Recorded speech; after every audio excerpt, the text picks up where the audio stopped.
కేరళకు నైరుతి సాధారణం కంటే 2 రోజుల ముందే రాక ఈశాన్య భారతంలో పలు రాష్ట్రాలకు 2 నుంచి 4 రోజుల్లో ఆంధ్రప్రదేశ్కు ఈసారి సాధారణం కంటే అధిక వర్షపాతం. ఆగస్టు సెప్టెంబర్ నెలల్లో మంచి వర్షాలు వాతావరణ నిపుణుల అంచనాట. సో సాధారణం కంటే 2 రోజులకి ముందే నైరుతి ఋతుపవనాలు రాబోతున్నాయట. 3 నుంచి 4 రోజుల్లో ఆంధ్రప్రదేశ్కి తాకుతాయట. ఈసారి అయితే వర్షాలు బాగుంటాయట. మరి ఏమో చూడాలి. ఇగో వాతావరణ శాఖ చెప్తుంది ఏంటంటే గత 5 సంవత్సరాల్లో నైరుతి ఋతుపవనాలు కేరళను తాకిన తేదీల వివరాలు ఎట్లున్నాయంటే 2020లో జూన్ 1న తాకుతాయి అనుకున్నారు. జూన్ 1వ తేదీనే నైరుతి వచ్చింది. 2020లో 21లో జూన్ 3 అన్నారు. జూన్ 3కు వచ్చింది. 2022లో మే 27న వస్తాయని అన్నారు. అంచనా వేస్తే మే 29న ఋతుపవనాలు వచ్చినాయి. 2023 అంటే పోయిన సంవత్సరం ఒక 4 రోజులు డిలే అయింది. 2024లో మే 31 అని అంచనా వేస్తున్నారు. కానీ మే 30 నాటికే అంటే ఇవాల్టికే నైరుతి ఋతుపవనాలు తీరాన్ని తాకుతా ఉన్నాయి అన్నమాట. సో ఈశాన్య భారత రాష్ట్రాలకు కూడా విస్తరణ. ఈ ఏడాది అధిక వర్షపాతం. జూన్ నుంచి సెప్టెంబర్ వరకు 4 నెలలను నైరుతి ఋతుపవనాల సీజన్గా పరిగణిస్తారు. జూన్ టు సెప్టెంబర్ ఏడాదిలో కురిసే వర్షంలో 70% ఈ సీజన్లోనే కురుస్తుంది. అయితే 2024లో సీజన్ దీర్ఘకాల సగటులో 106% వర్షం కురుస్తుందని ఐఎండీ ఇప్పటికే ప్రకటించింది. ఈ క్రమంలో ఆగస్టు నాటికి లానినా ఏర్పడుతుందన్న అంచనాల నేపథ్యంలో దేశంలో ఋతుపవనాల 2వ భాగంలో ఎక్కువ వర్షాలు కురుస్తాయని వాతావరణ నిపుణులు పేర్కొంటున్నారట. సో ఆగస్ట్ అండ్ సెప్టెంబర్లో మంచి వర్షాలు పడతాయట. సో ఈసారి సాధారణ వర్షపాతం కంటే అధిక వర్షపాతమే ఉండే అవకాశం ఉందట. ఎండలు కూడా అదే స్థాయిలో ఉన్నాయి. సాధారణం కంటే ఎక్కడికో వెళ్ళిపోయినాయి.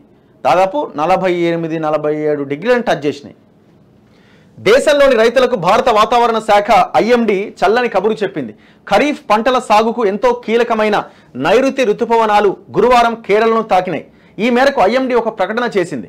గడిచిన 2 రోజుల నుంచి కేరళలో విస్తారంగా వర్షాలు కురుస్తూ ఉండడం, అరేబియా సముద్రం మీదుగా పడమర గాలులు బలంగా వీయడం, అవి కూడా సముద్ర మట్టానికి 4.5 కిలోమీటర్ల ఎత్తులో సుమారు గంటకు 50 కిలోమీటర్ల వేగంతో వీస్తుండడంతో కేరళను నైరుతి ఋతుపవనాలు తాకాయని ఐఎండీ ప్రకటించింది.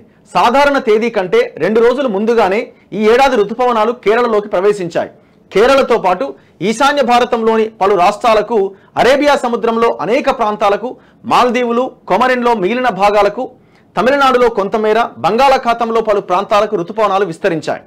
నైరుతి ఋతుపవనాలు ముందుగానే దేశంలోకి ప్రవేశించేందుకు రీమల్ తీవ్ర తుఫాన్ దోహదపడింది. జూన్ 5వ తేదీ కల్లా ఈశాన్య రాష్ట్రాల్లోకి ప్రవేశించాల్సిన ఋతుపవనాలు 7 రోజులు ముందుగానే వచ్చాయని వాతావరణ నిపుణులు తెలిపారు. కేరళ, ఈశాన్య రాష్ట్రాల్లోకి ఒకేసారి నైరుతి ఋతుపవనాలు కేరళను, ఈశాన్య రాష్ట్రాలను ఒకేసారి తాకడం చాలా అరుదు. సాధారణంగా కేరళలోకి జూన్ 1వ తేదీన, ఈశాన్య రాష్ట్రాల్లోకి జూన్ 5వ తేదీన ఋతుపవనాలు ప్రవేశిస్తాయి. కొంత డిలే ఉంటుందట. 2017లో మోరా తుఫాను వల్ల కేరళను, ఈశాన్య రాష్ట్రాలను ఋతుపవనాలు ఒకే రోజు తాకినాయి. ఇప్పుడు కూడా రీమల్ తీవ్ర తుఫాను ప్రభావంతో ఈ 2 ప్రాంతాలను ఒకేసారి ఋతుపవనాలు తాకాయని వాతావరణ నిపుణులు తెలిపారు. ఋతుపవనాలు రాబోయే 2-3 రోజుల్లో కేరళలోని మిగిలిన ప్రాంతాలు, కర్ణాటక, ఈశాన్య రాష్ట్రాల్లో మిగిలిన ప్రాంతాలు, పశ్చిమ బెంగాల్లో కొన్ని ప్రాంతాలకు విస్తరించబోతున్నాయని ఐఎండీ తెలిపింది. 3-4 రోజుల్లో ఏపీ కట.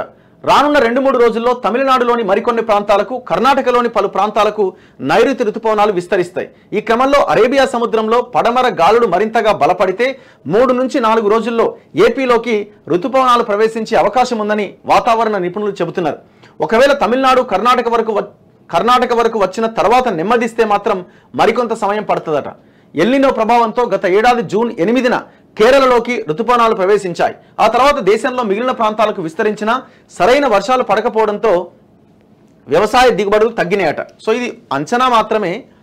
సో ఎఫెక్ట్ ఏమైనా అటు ఇటుగా ఉంటే, ప్రభావం వేరే ప్రభావాలు ఏమైనా ఇబ్బంది అవుతే సో కొంత లేట్ అయ్యే అవకాశం కూడా ఉండొచ్చు. బట్ ఇప్పుడున్న దాని ప్రకారం అయితే అతి త్వరలో వర్షాలు భారీ స్థాయిలో పడే అవకాశం ఉందట. ఈసారి సాధారణ వర్షపాతం కంటే మంచి వర్షపాతం ఉంటుందట.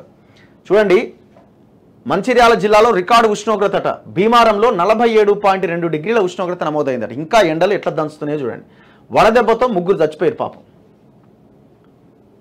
ఇంకా కొడుతుంది ఎండ. భద్రాద్రి కొత్తగూడెం జిల్లా గరిమెల్లపాడులో 47.1, కొత్తగూడెం జిల్లా కేంద్రంలో 46.8, పెద్దపల్లి జిల్లా కమాన్పూర్లో 46.7, ఆసిఫాబాద్ జిల్లా కుంచవెల్లిలో 46.6, అదే జిల్లా కాగజ్ నగర్, ఖమ్మం జిల్లా పమ్మిలో 46.5, పెద్దపల్లి జిల్లా ముత్తారం, కొత్తగూడెం జిల్లా ఏడుళ్ల బయ్యారంలో 46.4 డిగ్రీల చొప్పున ఉష్ణోగ్రతలు నమోదైనాయట. సో ఈ నార్త్ తెలంగాణ అంతా కూడా ఎండలు దంచుతా ఉన్నాయి. ఇంకా వికారాబాద్ జిల్లా చౌడాపూర్ మండలం బంగంపల్లిలో బిచ్చపు చంద్రయ్య, సంగారెడ్డి జిల్లా కల్హేర్ మండల కేంద్రంలో జనార్దన్, కరీంనగర్ జిల్లా శంకరపట్నం మండలం మెట్పల్లికి చెందిన ఎల్లయ్య ఎండలకు అస్వస్థతకు చెంది పరిస్థితి విషమించి చనిపోయారట.